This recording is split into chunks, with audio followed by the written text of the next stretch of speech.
let's talk about the current state of Al-Quds and the Israeli state. I've heard some people, especially some Muslims, they listen to stuff on TikTok and other places, social media, and I've seen this trend of a drum blowing and you hear the word Allahu Akbar, Allahu Akbar, and people, they say, imagine hearing that voice. I would run. You would run. And how are you going to run to it? And how are you going to hear the voice, Aslan? And who are they? And how do you know that Al-Mahdi is attached to the current state of Israel right now in Palestine? And right now people are asking me, is this the sign of the Mahdi? Is the Mahdi come out? Is Dajjal alive? This is where the end of time? Is this the...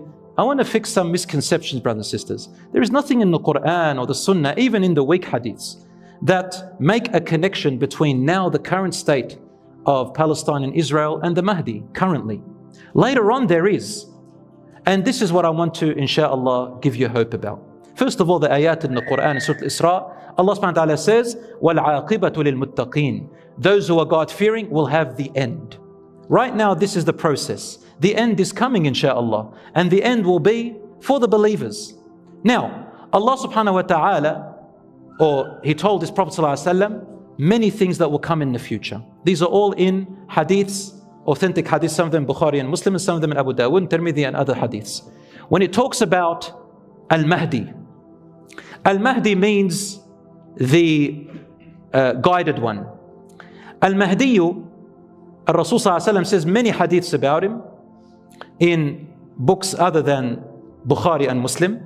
Although Bukhari and Muslim, they make reference to him when Isa alayhi salam comes by saying that Jesus Christ, Isa alayhi salam, will come to the land in Damascus, to the mosque with the white minaret, and he will see their Amir.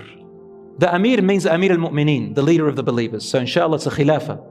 And the Amir will step back to say, it's a time of salat, will say to the Isa alayhi salam, come and pray Imam. And Isa alayhi salam will say, no, this ummah has its own blessings and its own leaders above one another. So you are blessed, you are the Imam. Even Isa alayhi salam respects the ummah of Prophet Muhammad sallallahu alaihi wasallam, and he lives by the Sharia and the law of Muhammad sallallahu alaihi wasallam. This is the only reference in Sahih Muslim and Bukhari which makes to Amir al-Mu'mineen. The scholars said he is al-Mahdi at that time. But if you look at the other hadith, they are called mutawatir, which means many different narrations, one upon the other from different angles, which makes it collectively authentic because there's so much about it. Some of them are weak.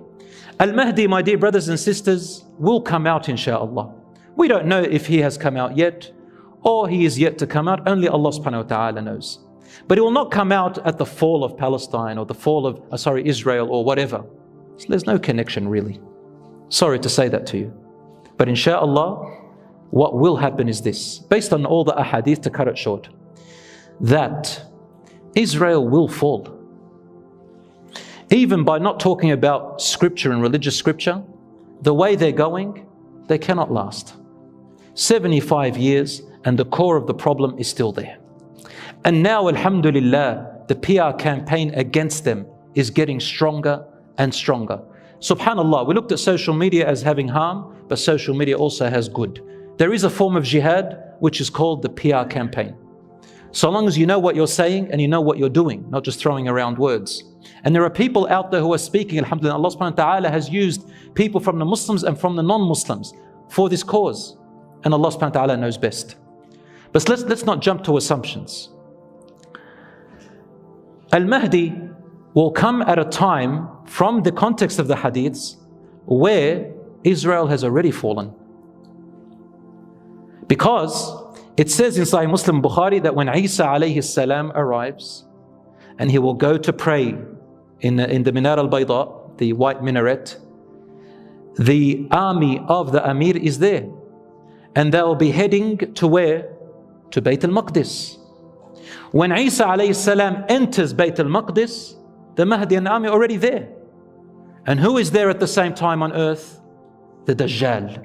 The Dajjal is what the Christians call the Antichrist. We call him the Dajjal, the one-eyed, the liar, the false Messiah. His story is long. But the Dajjal will be there and Isa alayhi salam will come and his mission will be to kill the Dajjal. The hadith, which is in Abu Dawud, Tirmidhi and others, says that the Dajjal will come from a place towards Al-Aqsa to fight the army of Al-Mahdi, the Muslims yani. And we are already in Al-Aqsa way before. And with him there will be 70,000 Jews whose lineage is from Asbahan or Esfahan, which is now called in Iran. And even right now there are Jews who live there, but they are peaceful Jews and they don't agree with all this Zionist stuff. They're peaceful people and most of them are businessmen, and they're actually called Iranian Jews. They don't call themselves Israeli Jews, but they're from Asfahan. And what this means is they'll come with 70,000 Jews from Asfahan, meaning that they did disperse in the world, but their origins and their lineage is from Asfahan once upon a time.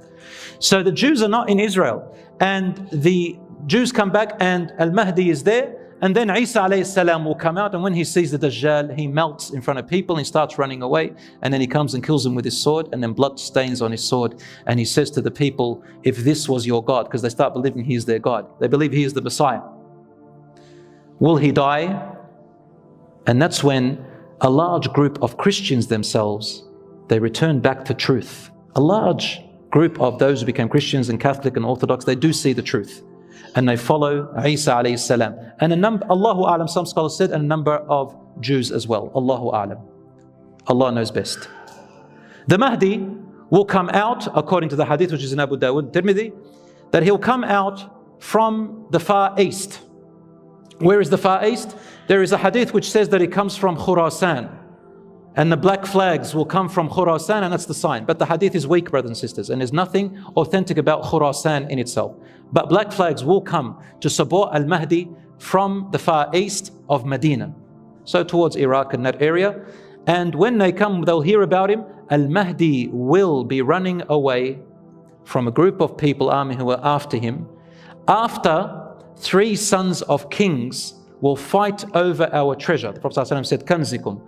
And Ibn Kathir says, your kanz is Mecca. That's your kanz, your treasure, meaning what you have very dear to your hearts. And these 3 kings will fight over it. Not one of them will get authority over it. And that's when Al-Mahdi will come running away, and he will seek refuge in Mecca, around the Kaaba in Mecca. And that's where the scholars will recognize him, and people will walk around him and they will support him. And then there will be people and armies coming after him to kill him for some reason. The earth will swallow them, as in the hadith al-sahih, and then the people will hear about him, and it becomes wajib and fard to follow him and support the Amir. He become the Khalifa of the believers. That's basically what we have. Everything else, brothers and sisters, we cannot say for sure. Some people ask me, is it the last hour? I say to you what the companion said to Rasulullah sallallahu alaihi wasallam. He said, Ya Rasulullah, mata as-sa'a? When is the last hour coming? And he said, ماذا أعددت لها? What have you prepared for it? And this is what we should be thinking about, brothers and sisters. What have we prepared for our last hour? We see what is happening around the world. What are we doing with ourselves? What are we doing with our families? What are we doing with our community? What are we doing with our wealth? How are we doing it? MashaAllah, I saw a lot of Muslims go to protests, and I'm not against it. But when I saw, alhamdulillah, I see a flame inside of the Muslim's heart, especially the young people. The other day I gave the khutbah at my school, and subhanAllah, young people from grade 6 all the way to year 12, I could hear a pin drop, MashaAllah, which shows that there is, insha'Allah, optimism. There is good in this generation. About 30 years ago here in this masjid, all I saw were people over 40, and people who didn't know, English and anything else, and all the youngsters were out, no one to be seen. Alhamdulillah, we come to the masjid, any masjid in the world, you find young people there. Allahu Akbar. There is something happening. There is something changing. And even now, the atrocities that are happening and the oppression that is happening now in Palestine is also something different, wallahu a'lam. I believe it's something different, and it's heading towards a plan from Allah subhanahu wa ta'ala. Brothers and sisters, remember what I told you. 100 years is not very long. 100 is not very long. And Allah subhanahu wa ta'ala's wa'ad and promise is coming. But look at ourselves now. What can the Muslims do? What can we do? We can only do what is within our power, my dear brothers and sisters. The first and foremost that we can do, anybody can do, is in their heart, hate and despise what is happening. Number 2, dua. Any one of us can make dua. You might be thinking, what's dua going to do? Doesn't matter. Dua is awareness. Dua is conviction. Dua is reinforcing of our faith. Dua is our identity. Dua teaches our children who we are. Dua gives us hope. Dua does something for the future. And says, don't underestimate dua. Rasulullah, whenever people were distressed at his time and he couldn't help them. So when for example, when they were after the Battle of Uhud and Battle of Badr and all of that, Rasulullah used to gather and do qunut, and he would say to the Muslims, make dua. On the khutbah, he would call people to make dua. He never left dua even to the last second. Brothers and sisters, a dua to Allah subhanahu wa ta'ala plays a big role. It doesn't mean that you're going to get exactly what you're asking for. Don't get what you're actually expecting.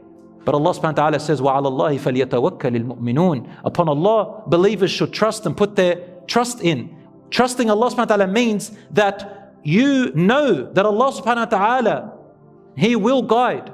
And that when the time comes, you will stand beside Allah subhanahu wa ta'ala and you will, inshallah, be among the righteous because you trust in Allah subhanahu wa ta'ala. Trusting in Allah subhanahu wa ta'ala doesn't mean I make dua and I don't do anything. I do what is within my power. Number 3, people are giving in charity, alhamdulillah. Charity is important. Whatever we can send to help them. Number 4, the PR campaign.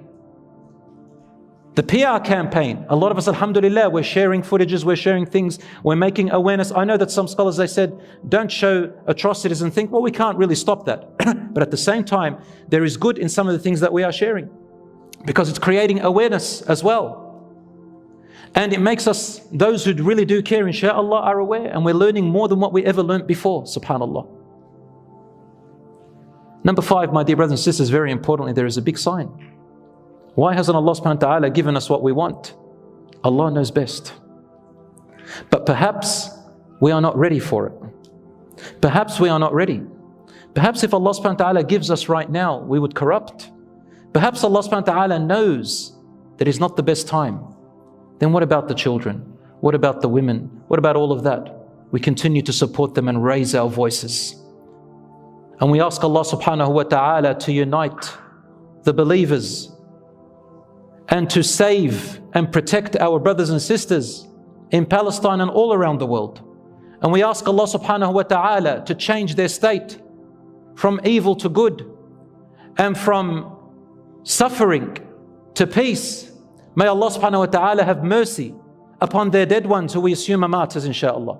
And may Allah subhanahu wa ta'ala make their children faratan wa dhukhran, awaiting for them at the fountain with the Prophet ﷺ on the Day of Judgment, and waiting for them at the doors of paradise. Brothers and sisters, death is not a loss. Death can sometimes be a victory. And they have never left behind a generation, except that generation is just as strong as the generation that was before them. Have you heard a 7-year-old child speak in Palestine? In Gaza? Have you heard him speak? Girl or boy? 9 years old, 10 years old, 7 years old. Allahu Akbar. What courage, what bravery, what heroes. La ilaha illallah. They don't believe that they are losing, brothers and sisters. Yes, they're in pain. Yes, the suffering is making them feel what has happened to the Muslim Ummah. It's like a humiliation. They're feeling sorry for everyone else. But they know that alhamdulillah, death will inevitably happen. From the moment they are born, they've got their shrouds ready. You know, from the moment they're born, they say, anytime I can die. And when you see any of them die, yes, they cry and everything, but you hear them saying, Fidaki, Palestine. Fidaka abi wa ummi ya Rasulallah. Fidaka ya dini. I ransom myself for my religion. I ransom myself for my Prophet ﷺ. I ransom myself for this cause. So why do we have to give up? Brothers and sisters, the Muslims nearly got wiped out in the 12th century. Nearly wiped out by the Mongols.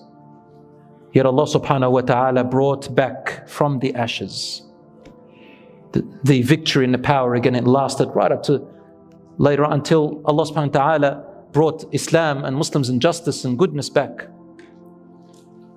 My brothers and sisters, I complete this talk with the ayah in the Quran where Allah subhanahu wa ta'ala says, أعوذ بالله من الشيطان الرجيم بسم الله الرحمن الرحيم ولا تحسبن الله غافلا عما يعمل الظالمون إنما يؤخرهم ليوم تشخص فيه الأبصار مهطعين مقنعي رؤوسهم لا يرتد إليهم طرفهم وأفئدتهم هواء. Allah says in Surah Ibrahim, and do not assume that your Lord, Allah, is unaware of what the oppressors are doing.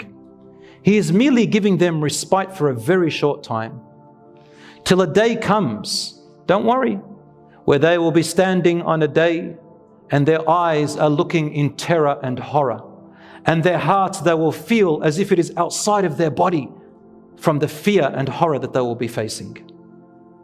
Their heads dangling down in fear and humility, and their eyes are forced to look at hellfire and they try to look away.